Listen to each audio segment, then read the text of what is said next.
I'm here with Lennart Walsum from the Global Solar Council. Thank you for joining me this morning. Can you tell me a little bit about what the Global Solar Council is and what it does? Yeah, sure. So we are the Global Solar Council. We are the worldwide trade association, non-profit for the solar and storage industry. Yep. So that means if you look at our organization, we are about 60 people around the world, which is both secretariat and our board members.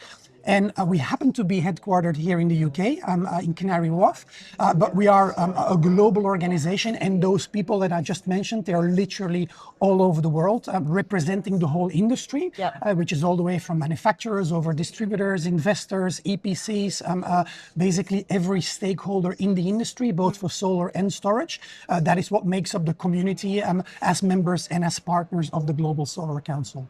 Brilliant. So obviously you're in quite a unique position because you've got that global viewpoint across everything.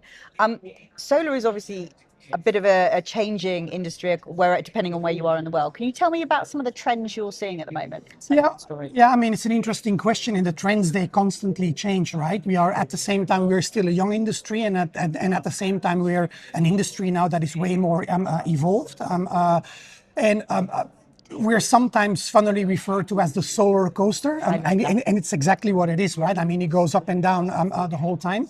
And as we speak now again as well, in certain countries, solar is booming, solar is growing. In other countries, it's more complicated, and that will shift constantly depending on the technology changes, depending on policy changes, depending on governmental incentives that change all the time in every country and region. So that's exactly the same that we are seeing today as well.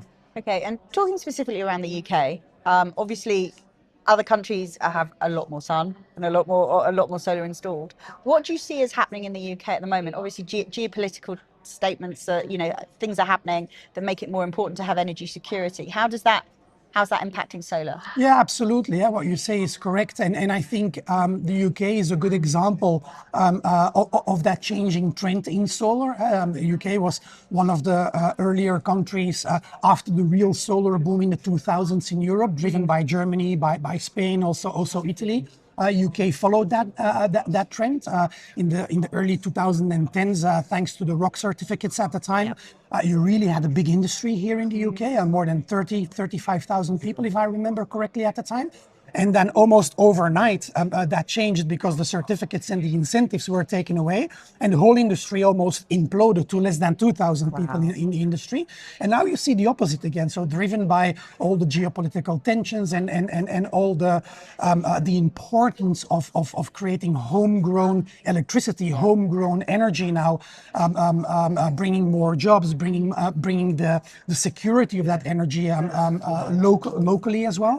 That's something that now the UK government is looking at significantly, and righteous so, together with other governments in the world as well. But I think that is what's happening now in the UK, and that's good. So we will see probably a big increase again in both solar and storage development, because today you cannot continue anymore to build more renewables, to build more solar without that storage part. That is so very important to help the grids, to help the flexibility, to help the electrification that's up and coming in all the markets all around the world. So that's exactly the same what we are seeing happening now in the UK as well. And what I could say about that, so we are the Global Solar Council, looking at solar and storage in the world, but you also have Solar Energy UK, which is the National Solar Association for the UK. And so if people want to know more about what's happening in the UK and want to be more involved, driving things that are happening in the UK, then I would certainly say for everyone to get in touch with Solar Energy UK as well. Perfect. Thank you very much. It's my pleasure. I'm here with